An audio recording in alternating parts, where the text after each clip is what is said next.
Hello and a very warm welcome to Moneycontrol.com. As political parties up the rhetoric on bringing back the old pension scheme, we get you the lowdown on why it is fiscally disastrous for states and explain to you the difference between the old pension scheme and the new pension scheme.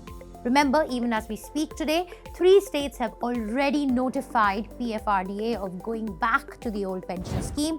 That is Chhattisgarh, Rajasthan and Jharkhand.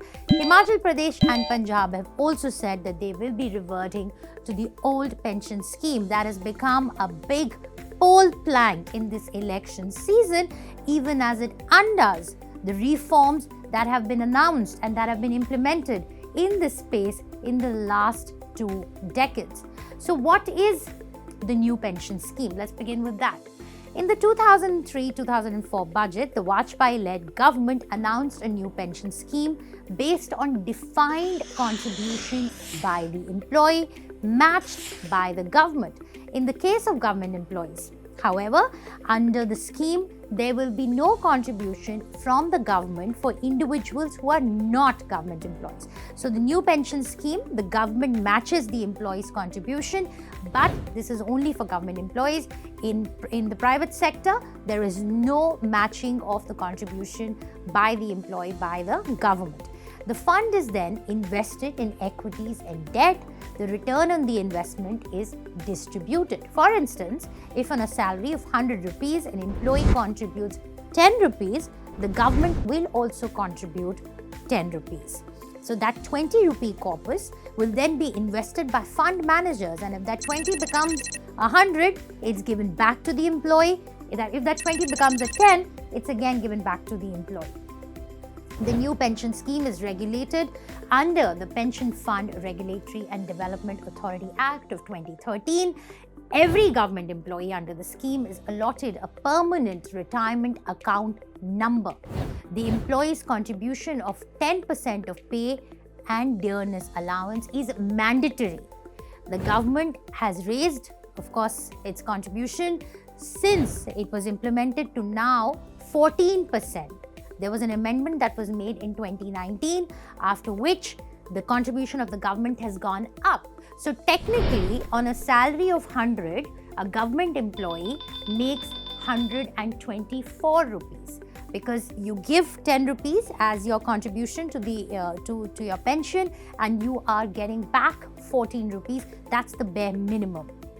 At the time of annuity, the employee can withdraw 60%, but has to invest 40% in an annuity. The interest on the annuity is to be provided as a monthly pension to the employee. How did the old pension scheme work? In the old pension scheme, there was no contribution made by the employee. There was no investment that is being made. There was no corpus. There was a budget allocation that funded pensions. In several states, so much so that pension bills have surpassed salary bills. According to the union budget for 2022-23, there are about 34.65 lakh central government employees alone. So that's the kind of salary wage bill that we are looking at.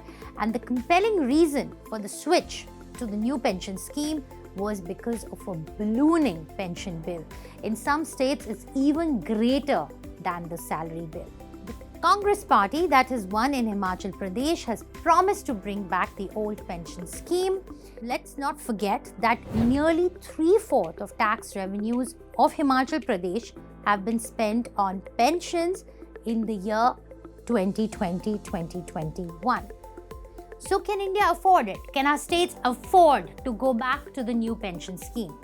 There was an RBI report on state finances and risk analysis which said that states like Haryana, Uttar Pradesh, West Bengal, Kerala, Punjab spend over 35% of their total revenue expenditure on pensions, interest payments and administrative expenses, which means that their share of development expenditure, which is your healthcare, your schools, your roads and highways, is considerably lower as compared to other states because there's only so much money that a state has and they can spend. So how they decide to spend that money, it totally depends on what their priorities are.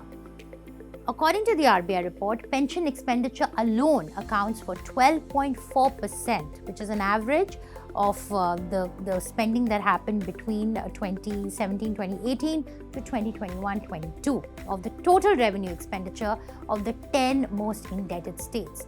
It is estimated that the pension outgo will continue to be in the range of 0.7 to 3% of the state's GDP in the 10 most indebted states until 2030-31.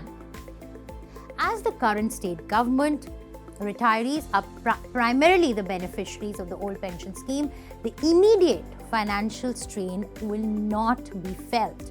If the states choose to revert to the old pension scheme, the impact of it will be felt years later.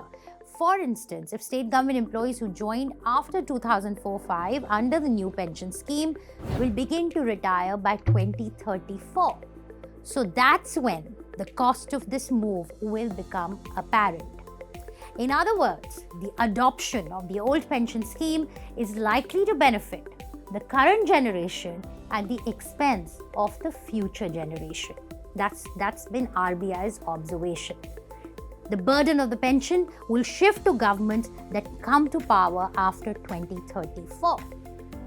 We are going to be shifting all this burden to future governments and future generations who will have to pay for government employees.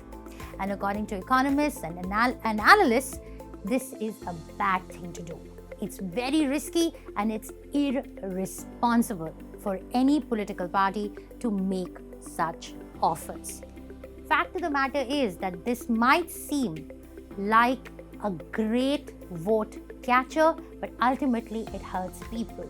It hurts our children who will end up bearing the burden of the old pension scheme. Thanks for watching.